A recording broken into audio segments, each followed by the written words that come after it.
Good morning and welcome back. I should say good morning. I think most of us are Eastern Standard Time, except for our team in the Philippines, where it is now about midnight there. So I want to welcome everyone back, kind of recap yesterday. Ron Woodruff talked about positive school climate training. I think we sometimes forget just how important positive school climate is. Um, Dr. Murphy kind of touched on that later on in his presentation, where he said that a child is more likely to not make a critical error in their life if they have an adult connection in their home, community, church, or school. And sadly, for so many of our students, it's our school where they have to make that connection. So with students not being in school, they're losing one of those connections. I really enjoyed Dr. Murphy's presentation. It's not the first time I've heard him talk, and I hope it won't be the last time. Um, if you joined us earlier, you saw the video from Tamara that we didn't have play, so hopefully you got to see that. That'll also be playing. And so, as I mentioned yesterday, one of our speakers had to back out due to COVID concerns at his workplace. And so I'm filling in. And so, what I'd like to talk today about, if Sabella, we could get my slides up, or is that something I need to do?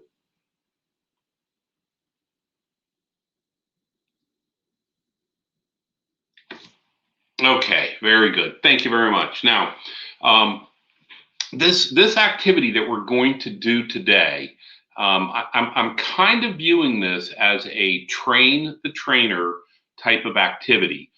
This is something that I want you to be able to go back to your school and work with your teams, whether it's college or K-12, and especially if you have a public information officer. I work all over the United States, and I work with school districts that are so large that they have a public information office that has as many as 10 people. I've been work with school districts where the superintendent is the public information officer because the district is so small. I work with large fire departments and large police departments that have their own public information officer. I've worked with some fire departments where they only have one firehouse. And so the fire chief is the public information officer. So one of the things that is going to happen in an event that you need to practice is part of that public information officer function. Now, I want to remind everybody, because I'm going to ask questions, and there's a question button. I think it's 5 down from the side. That you can ask questions, and I'm going to be looking towards that today as I ask questions so that people can shout out their answers. And obviously I won't be able to get to all of them. I'll scroll back through them at the end of the presentation when we have the ability to talk and have these conversations. So just a little bit about me. I have a weird background. I have a BS in elementary education from The Ohio University. That's kind of a slam on The Ohio State University. And I have a master's from the University of Dayton in educational leadership. I skipped one there. Well, let me see if I can figure out how to use this thing. So I started out actually as an 8th grade science teacher when I first graduated from college. Graduated from college in 82, got a master's in 88, went to the police academy in 1990. So Monday through Friday, I was either an educator or towards the end of my career, I was a safety director. And then evenings and weekends, I worked as a police officer. I was an adjunct professor at Franklin University where I taught in the public safety college. And in my retirement, I started this company called Safeguard Risk Solutions. We're a risk management company. We help organizations not get sued, I guess is the best way to look at it. So because of my, in 2008 and 2010, our school district received the Readiness and Emergency Management in Schools grant twice. And we received probably close to $600,000 from the federal government for school safety. And it's amazing what you can do with that kind of money. So I had specialized training from the police department. I had specialized training from Homeland Security and the U.S. Department of Education. I took training anytime I could. And I guess that's one of my things that I really want you guys to focus on is anytime you have the ability to take training, take that training, because you never know when it's going to help you either in your current job or move you into another career. So I always want to talk about this, and we'll talk about this again tomorrow. Those of you that have taken ICS 100, 200, 700, 800, those of you that because of your job had to take 300, 400, we know that in the incident command system, that there are three priorities. Number one is life safety. How do we keep students and staff members from being injured? How do we give them first aid? Tomorrow, we're going to have a speaker, Lori Gilliam. She is going to do some Stop the Bleed. If you haven't had Stop the Bleed yet, I highly recommend it. If you can get tactical combat casualty care, I highly recommend it. I think one of the most important things we can do is save lives. And the way I look at it, in the state of Ohio, you are required by law as a district employee to know CPR. Well, we've taken it one step further, and what we've done is we're teaching bleed control, because that's going to save lives. Let's be honest. In a school event, whether that's somebody being shot or somebody falling off the monkey bars and breaking their arm, we are the first responders in the school. The second priority is, we have the incident stabilization. How do we keep the incident from getting worse? So we get children to a safe area, whether that's we lock them down in a certain area, or maybe it's we're going to get out. It's really the teacher's decision. And I'm a firm believer of you train your staff in what your procedures are, and then you give them activities to do so that they can feel empowered to make those decisions. Calling 911 as soon as possible. And this is sometimes a tough one to explain to teachers, especially, is that you have a legal right to defend yourself. And I try to put that in as simple as terms possible. If somebody is trying to kill you, you may kill them back. And most people don't think about that ahead of time.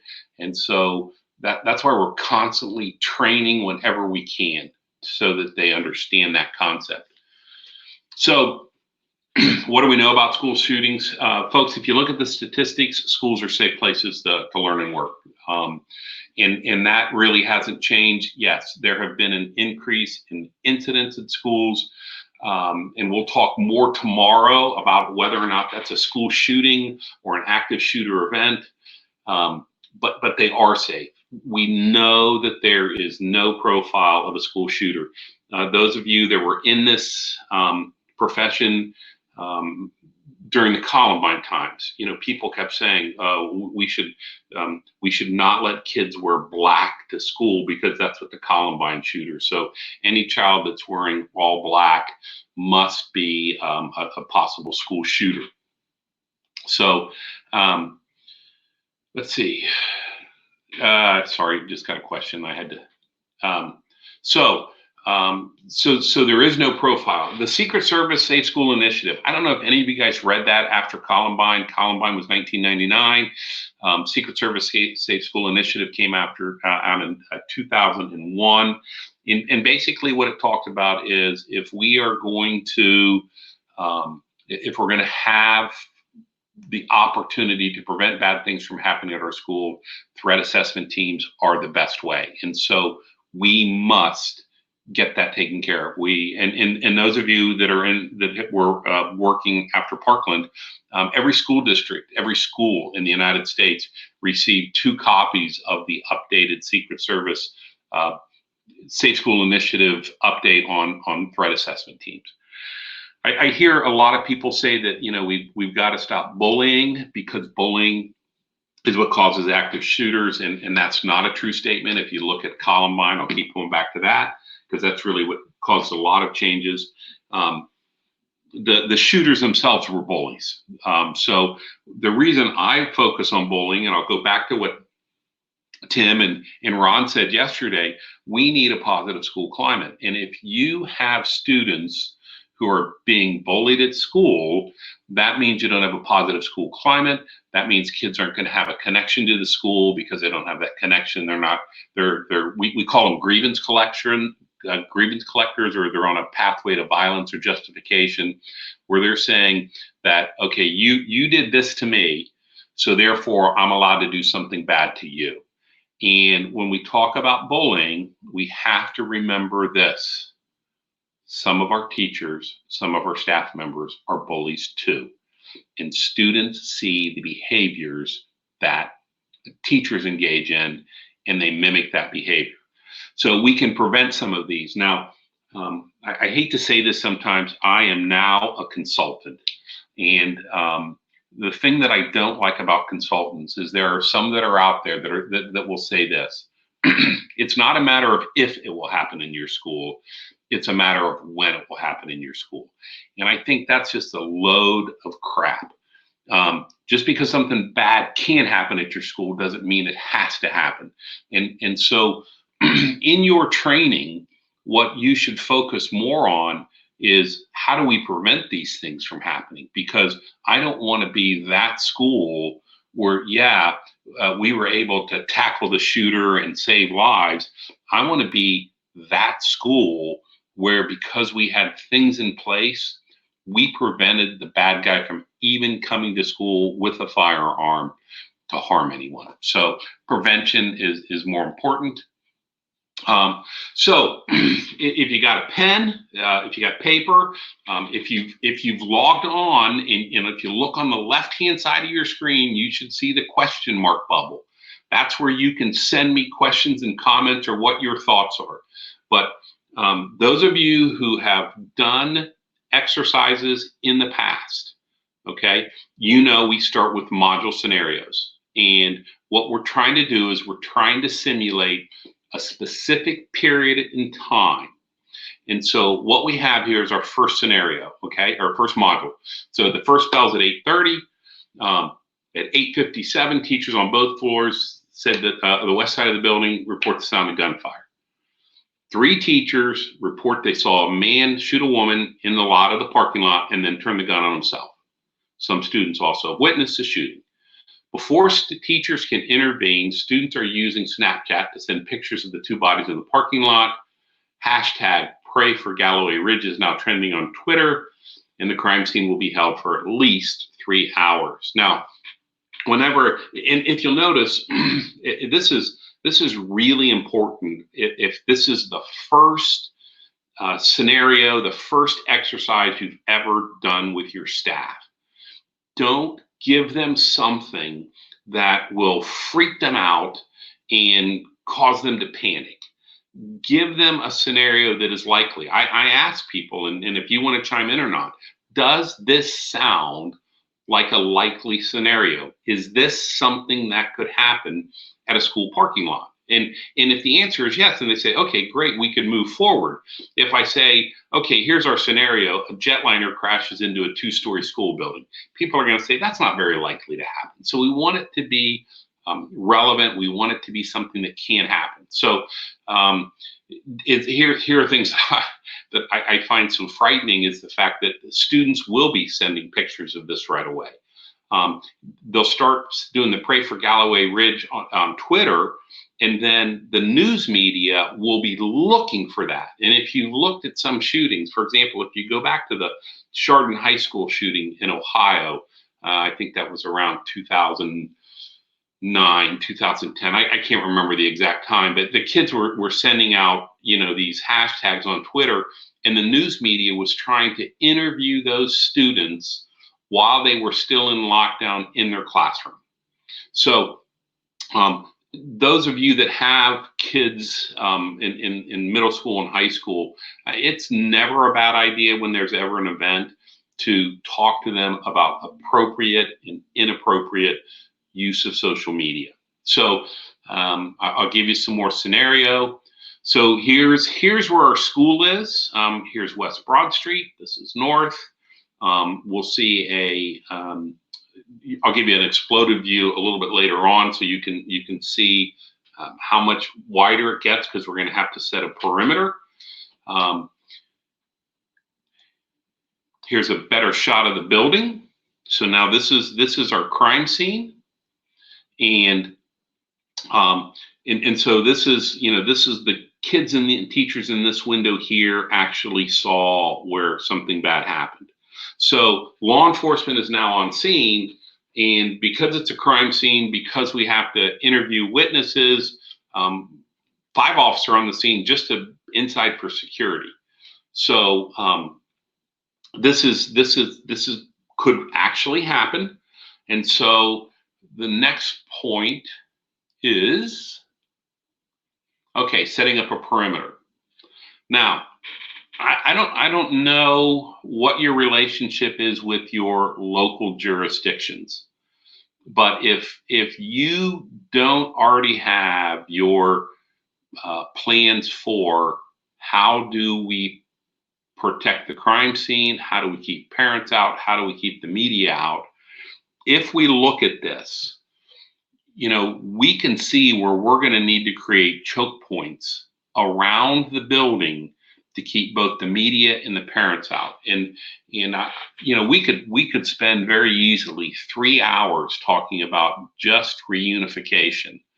But in this case right here, we are not going to let parents come to the building because it's an active crime scene. And so you're going to need, all right, how are we going to block off these roads so that people can't drive to the scene?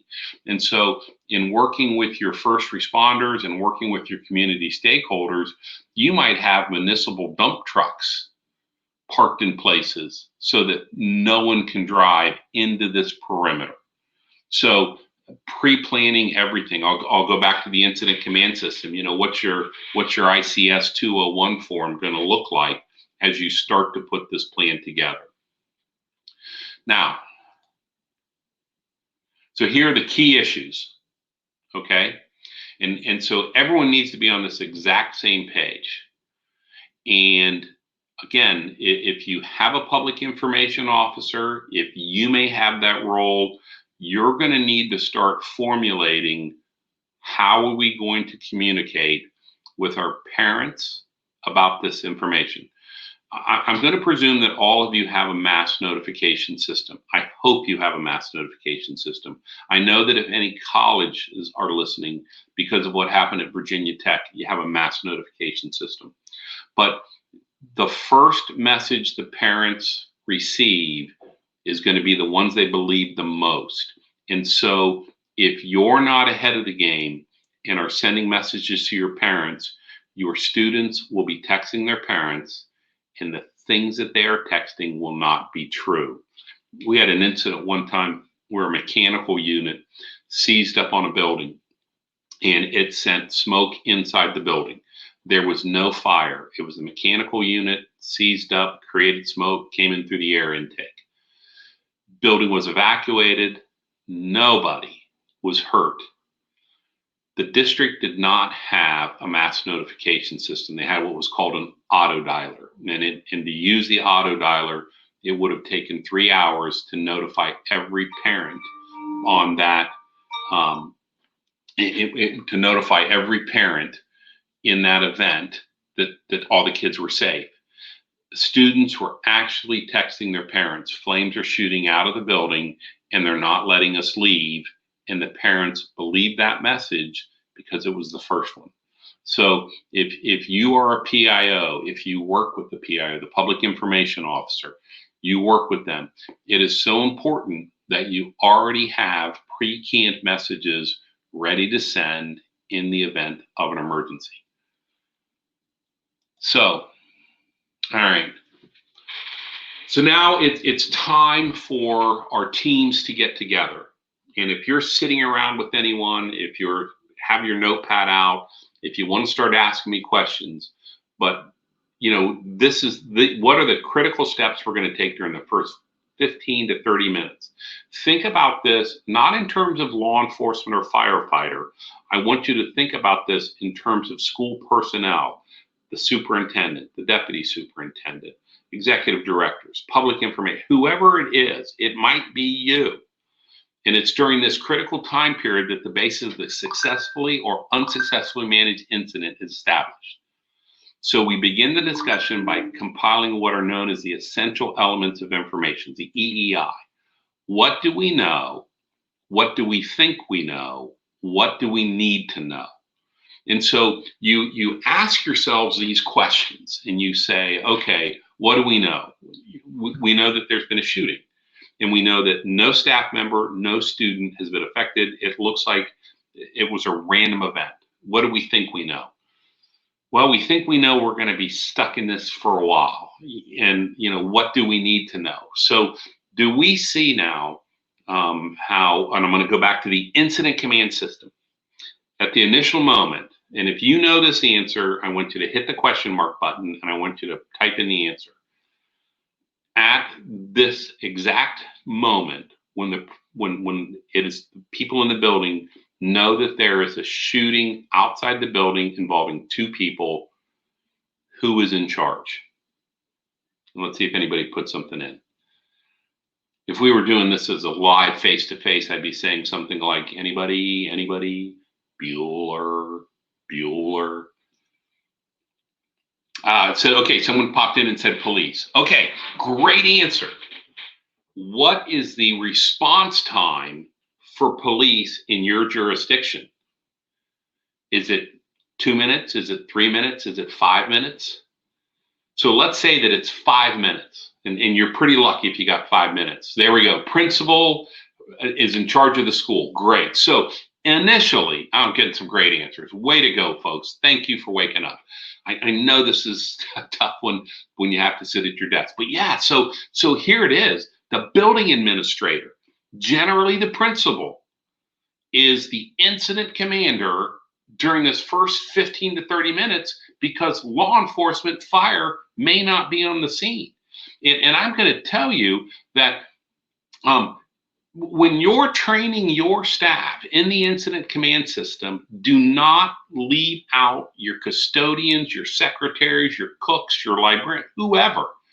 We had an incident happen one time where I'm sitting in my office, my phone rings, it's in the afternoon, and it's the police department, and they say, Gary, there's been an explosion at one of your buildings, and they're requesting more ambulances. So I immediately get on my radio, I radio that building principal. That building principal was in my office building downstairs in a meeting.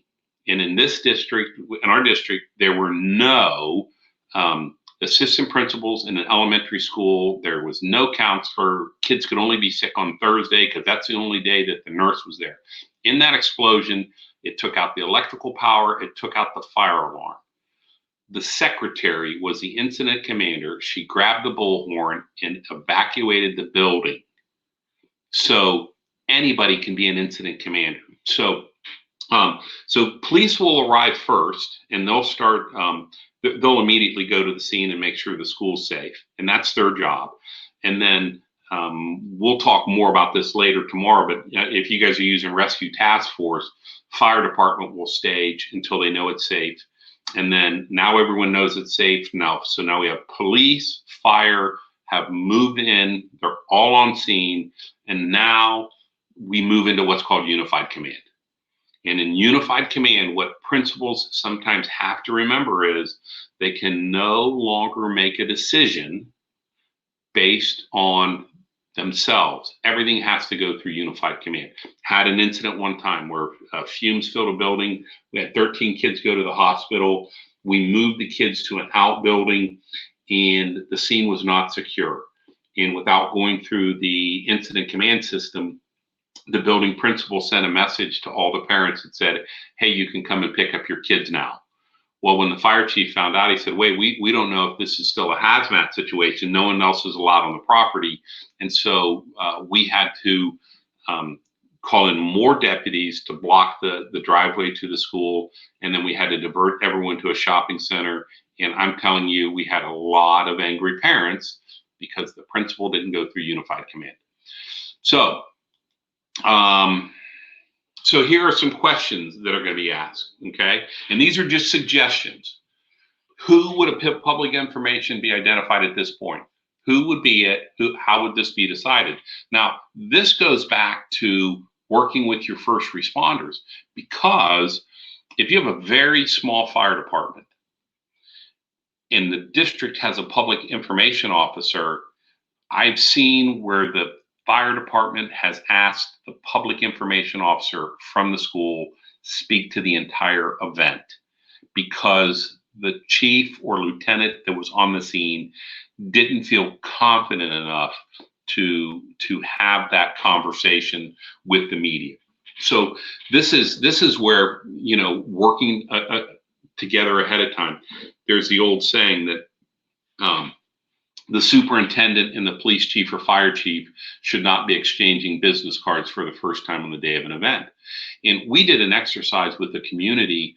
Obviously, this was pre-COVID. We did it last summer, where we did a functional exercise, and we actually stood up a JIC off-site, and we had representatives from the police, the fire, the school district, and the city. We set up a JIC. We had people, a Joint Information Center. My apologies if I use acronyms that we're not supposed to use in ICS. So, asking questions, and we held a fake press conference. And so, but all of that was pre-planned. So, next question, what is the current plan or strategy for providing information to the media or in the public? Now, there are some school districts, they already have built an emergency page for the district website. And so what they do is they when an event happens, they quickly, that site that nobody sees is filled in and populated, and then that pops to the front. Somebody said, I got a question or a comment, the school system has a PIO, the law enforcement should have a PIO, and the fire department, and they all should be working together. That is outstanding. That is exactly how it should work. And it works very well in large communities, but I've also worked with some small rural communities, and that doesn't always happen just because of the size. I mean, I work with districts where their central office might have, a superintendent, a deputy superintendent, an assistant superintendent, 3 executive directors. I mean, all of that kind of things. And then I'll work at a school district where they have a superintendent, a treasurer, and someone ahead of HR, and that's it. So they don't always have that luxury, but that still doesn't mean they shouldn't be ready for it. And those of you that are listening in that are law enforcement, maybe you're an SRO, maybe you're just a security person, my advice to you is when you see PIO courses come up, take those courses just so you learn how to respond to the media. It's a great course to take. You learn to say things or not to say things like no comment, etc. What information does the public need to have? How will this information be provided to them? And if I was the public information officer from the school, the first thing I would be doing is sending out an email to the parents of Galloway Ridge that says, there's been an incident at your child's school. Your child is safe. Law enforcement and fire are on the scene. Your children are safe. The crime happened outside of the building. We will let you know when we will reunite you with your children. Please do not come from the school. And this is where, when we go back to this photo right here, this is why it's important that the district or that the local community set up this perimeter, because I don't care what message you give that to. If this were a school where my children went to, and they are, built a moat and filled with alligators and piranhas and snakes and everything, my wife would try to swim through that moat to get to our children. So we've got to give them the information. Your social media page is probably going to be lit up, or people are going to be twittering. So this is where having things in place ahead of time is what's going to save you. So you don't have to write something from scratch. I had a client, a superintendent, very small. He was the public information officer as well. There was a suicide at the school. Was a student of the school. He happened to know the student because the student was friends with his son, this young man who committed suicide. had spent the night at his house. They were family friends, and he was too emotional to create a letter that had to go home. So I have this stockpile of letters that I use, that I share with people when they ask.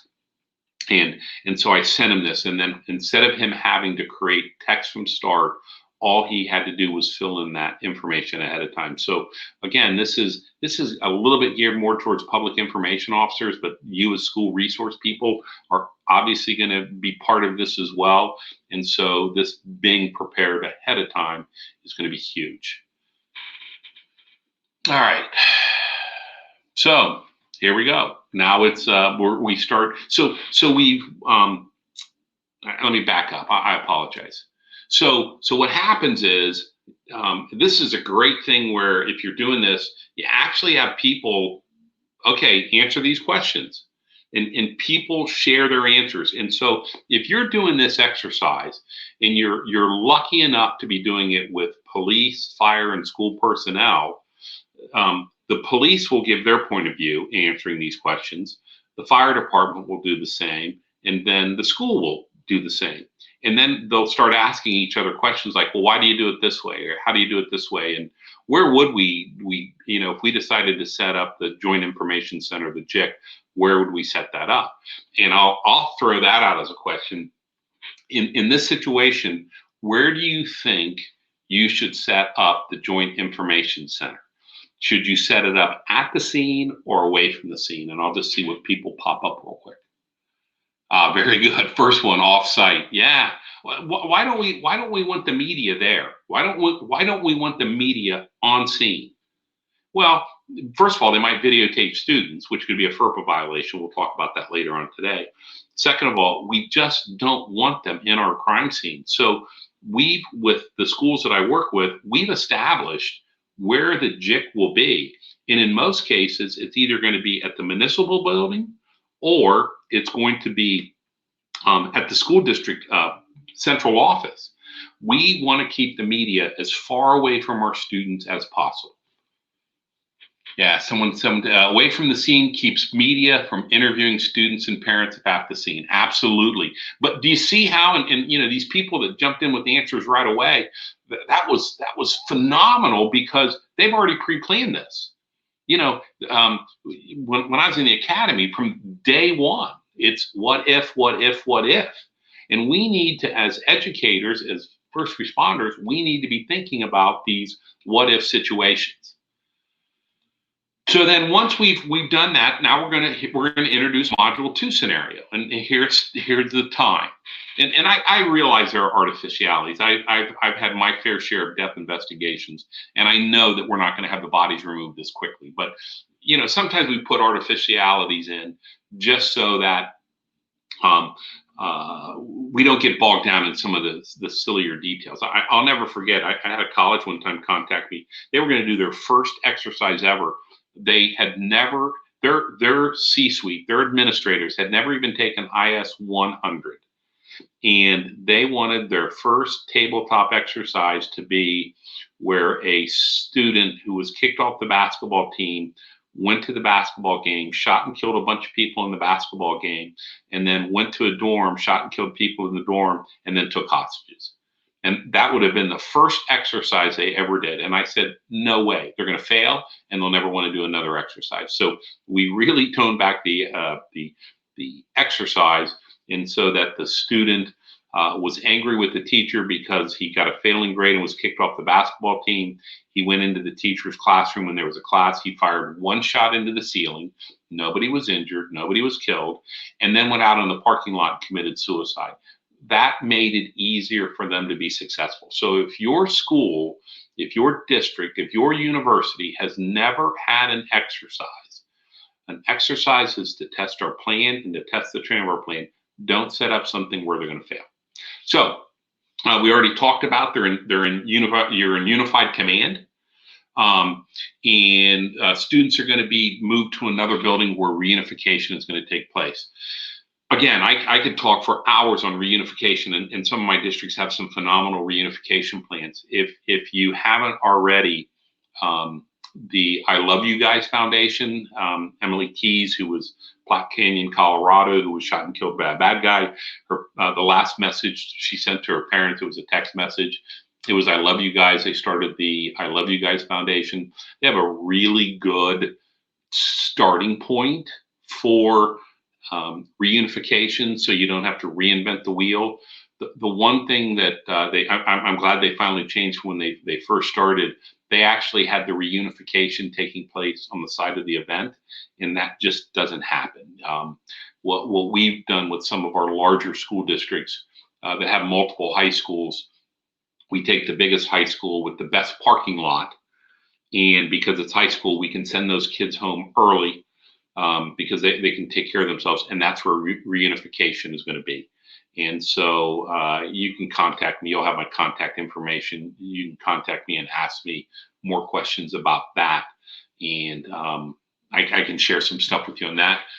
The news media is asking for either information or a briefing for their midday news show. And I hate to say this, but you really do need to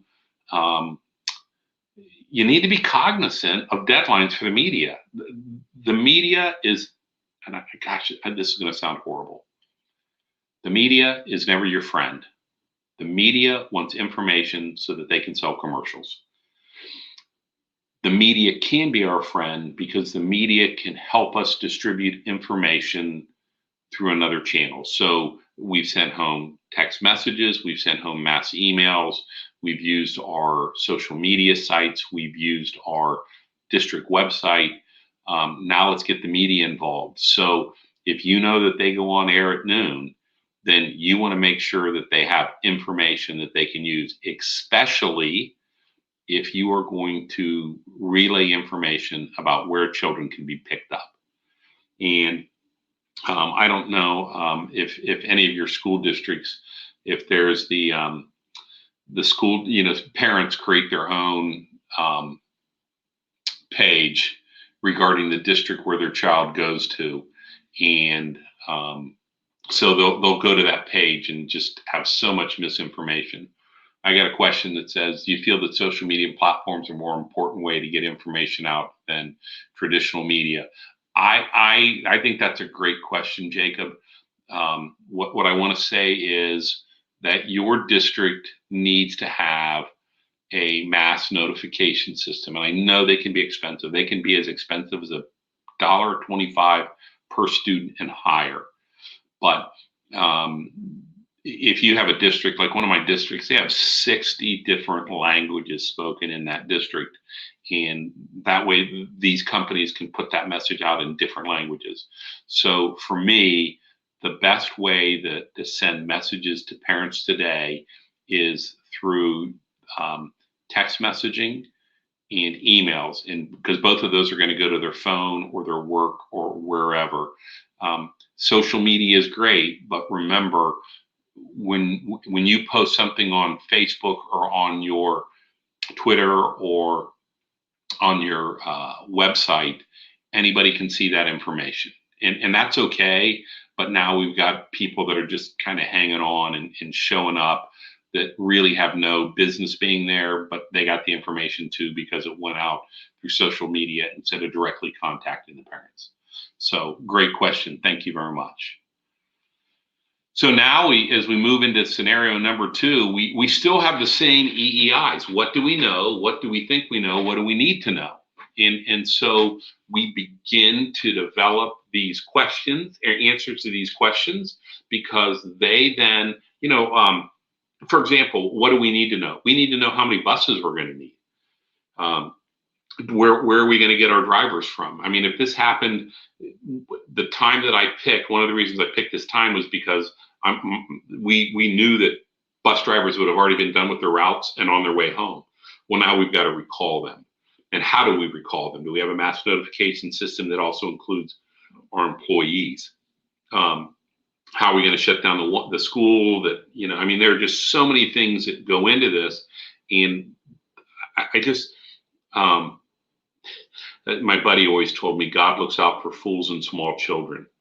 And we had an incident happen one time where a kid had made a MacGyver bomb.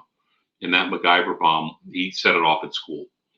And during the interview with the fire department, he made it sound like he had more bomb making materials at the school. And they really weren't 100% sure it was a MacGyver type bomb. And so the decision was made to evacuate the school. And because the district did not have a plan at that time, someone said to the deputy, well, where should we take him? And the deputy said, well, let's go to this park up the road. Well, the only problem is there were like, I don't know, maybe 600 students in that building. In the park where they were taking the kids, it only had one entrance and exit. So when the parents started showing up there, it immediately caused a traffic jam, and it just made a big mess and the problem is they didn't have a plan ahead of time. So now if I can get you to think about something, think about what your reunification plan is going to look like, develop your reunification plan with your first responders, and then do an exercise to test your plan. If you never do an exercise to test your plan, you don't have a plan, you just have a really good theory. So again, I'm here some questions for the public information, and you can read these things. What will we say? What won't we say? We did an exercise with our teachers to try to show them why it's important for them not to release information. And in the scenario that we had a teacher who had a heart attack at school, and the teacher eventually passed away. And so the question then became, should teachers start to get messages from parents? Hey, what happened at school? Who was this? Whatever. And teacher said, well, yeah, I should share that information.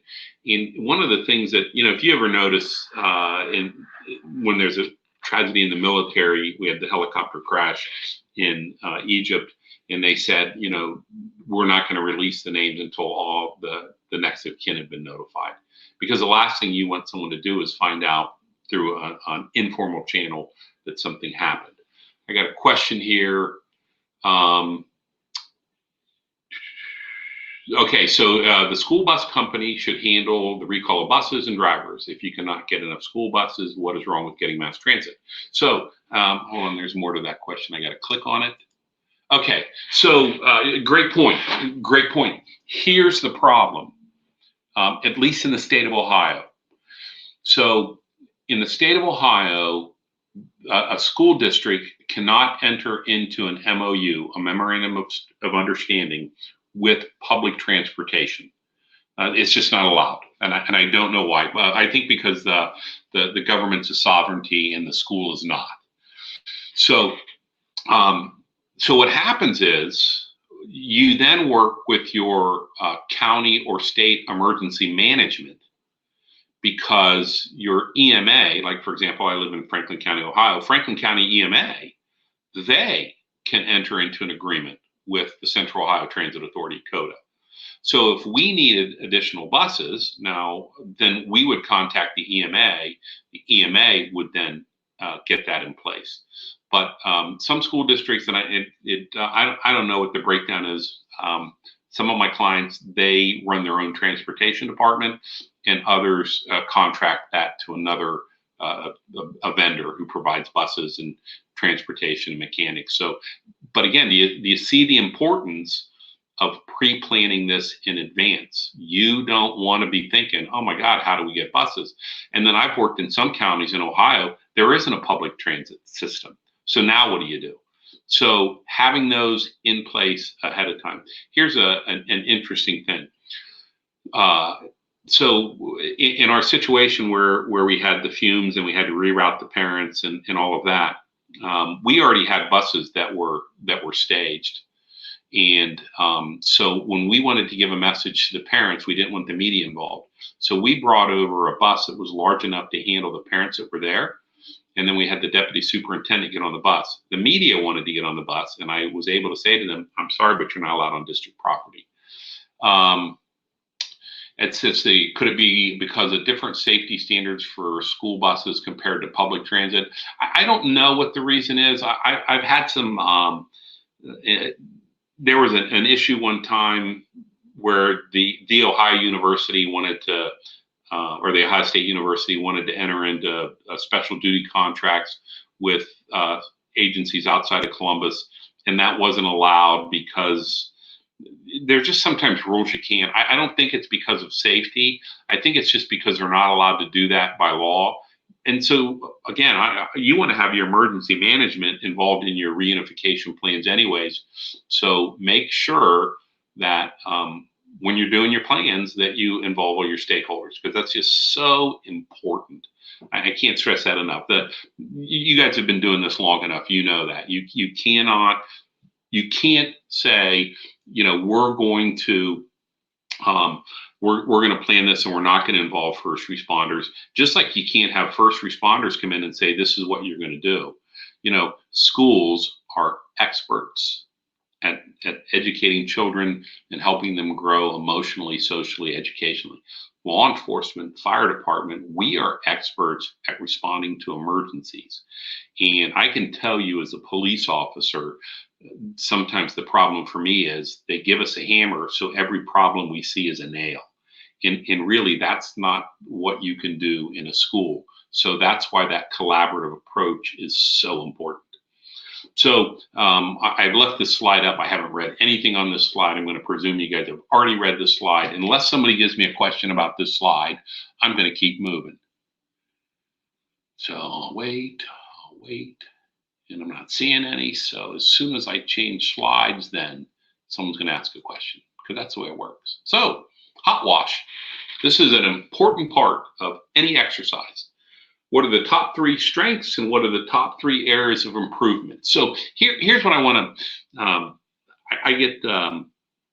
I've worked with principals all over, and they, some are working for clients, and then others, they move to another district. And so then that other district they come to, they don't feel that they're at the same level or whatever. And so I was working in Boston, I think, and I get a call from a principal in an Ohio school district. And he said, Gary, we had a kid had a gun at school today, and no one was shot or killed. The kid got away. We found the gun on the school property, and I need you to tell me, what did we do wrong?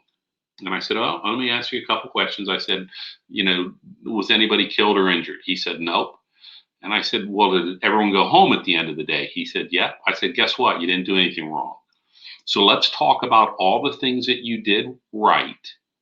And then let's talk about ways you would handle this differently. So we never want to say, it's kind of, those of you that are educators here, it's like a parent-teacher conference. You don't start out by saying, look, your child's the worst kid I've ever had in class. He eats paint and, breaks crayons. You want to start out with positive things. So what did we do well? And then what are our areas of improvement? And so remember this, whenever we're doing an exercise, we are testing 2 things. We are testing the plans. Did the plans work the way they were written? And we're testing the training. Did people do what they were supposed to be doing? So we were having issues with bomb threats, and it was about the same time we had the grant, and so we worked on this bomb threat protocol policy, which we had in place, and then we did an exercise to test the plan. And so it was a suspicious package was found in the building, and the people said, okay, who do you call? What's the first call you make if ever you find a suspicious package? And so some building principals said, well, I would get my SRO. And the buildings that didn't have an SRO said, well, we have an officer who's our liaison. I would call that officer to look at it. Some people said I'd call my executive director. None of those answers were correct. I said, can we get out our plan for a second? What does our plan say? And plan says, if you discover a suspicious package, the first thing you do is call 911. Okay, see, and someone just popped that up. Thank you, Laval. Call 911 immediately. Now, does that mean you can't contact your SRO? No, you can still contact your SRO. You can still contact your executive director. You can still do all those things. But our plans said call 911. So in this situation, we had great plans. We did a horrible job training our administrators on those plans. So that was shown in the exercise. So do we need additional community partners should be included in future planning? Agencies, departments, facilities, what additional training needs to happen? And so in this situation, it was, we wrote new plans, and then we trained the administrators on the plans. And then we did a tabletop exercise, which is this is the tabletop exercise right here. We're having these conversations right now about what we would do. And then based on the tabletop exercise, we said, okay, we need to do more training for the staff. It was interesting because the police department said, wow, I don't know if we could interview this many kids if we found. So when we did the full scale exercise, I think I brought in 60 students. We did this on a day that there were no students present. And we brought in 60 students, and 55 of them, we didn't tell anything. And then we had 5 kids from the drama department, and we gave each of those students a story that they had to tell. And so law enforcement had to interview all 60 students. And like I said, 55 of them said, I don't know. I was riding the bus, and all of a sudden they made us go over to this building here, and the police were there. I don't know anything. And that full scale exercise took 3 hours. We had dogs, we had robots, we had the media, we set up a joint information center. I mean, we did everything, but it started with training, tabletop, full scale. And that's how we got through those steps. Okay, so someone just put in there, Anthony said, should it be up to the administrator or the SRO to make the call to remove the kids from the school for a possible bomb scare? I will tell you this right now. We do not evacuate buildings for bomb threats, even if there is a suspicious device. We evacuate that area, but we don't evacuate the students. And those of you who have had any kind of bomb training, you know that if we take the typical 2-pound pipe bomb, the bomb that kids could make, and we blow that up in a building. I mean, that has a blast radius of about 70 feet. If we take that same pipe bomb and bring it out to the football stadium, which is where most schools evacuate to, that same pipe bomb has a blast radius of 1,200 feet. And so before we evacuate students from a building, even if we have a suspicious device, first responders clear a pathway and a safe area. Should it be up to the administrator or the SRO? The administrator is the incident commander. You can talk to the SRO, but you should have a plan ahead of time, but it should be the administrator. Where do you draw the line on releasing information if a threat assessment is completed and deemed low threat? The incident is already blown up on social media. Do you ever release the information that a threat assessment has been completed and handled, or does this cause more drama than necessary? Man, I'll tell you, we had another speaker back out, and I've got to do another presentation tomorrow as well. And I was going to do bomb threat protocols, and I thought, people have already done enough. You stick to your game plan.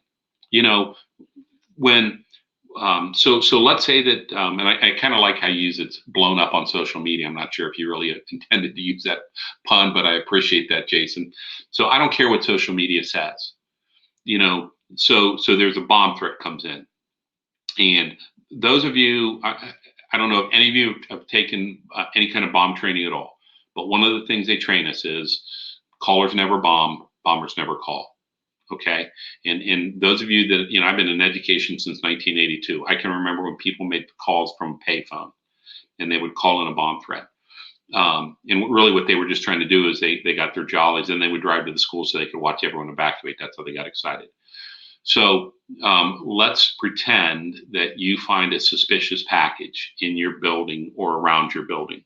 In the bomb threat scenario that we did, the first suspicious package was found back by the dumpster where there was a gas main, and it was a suspicious package. We evacuated all the students from that area based on a blast zone training and had them in that area.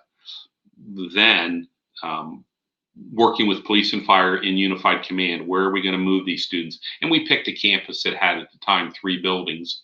So we were going to move them from a intermediate building to a high school that was on the same campus. But we, in this exercise, the police searched the woods, the parking lot, and the building we were taking the students to. So therefore, we had a plan, and that's really what's important, is to have a plan, because then during the press conference, when the media says, well, why didn't you immediately evacuate the building? Because we didn't know if we were moving the students from a safe area to an unsafe area. Once we knew the students were safe inside the building, then we made sure that they were safe as we moved them somewhere else. It says here, Pat says cluster possible victims in one area, like a school shooting where they pulled the fire alarm, then shot. Yeah, and so that's exactly what. If I know that every time I call in a bomb threat, the kids are always going to go out to this one area, then guess what? I'm going to be ready for when those kids go out to that one area. But if police have made sure the area we're taking them to is safe, it reduces that chance. So other questions? I mean, I know I've talked for over an hour because I got on at 1:45. What other questions do you have based on, and really, if you have questions from yesterday that you didn't get answered, if you have questions from today, if something's been on your mind, I am more than willing to stay on here and talk until your questions are answered. And I'm not saying that I know all the answers, but if I don't know the answers, I promise you I can find you the answers. And the silence is deafening.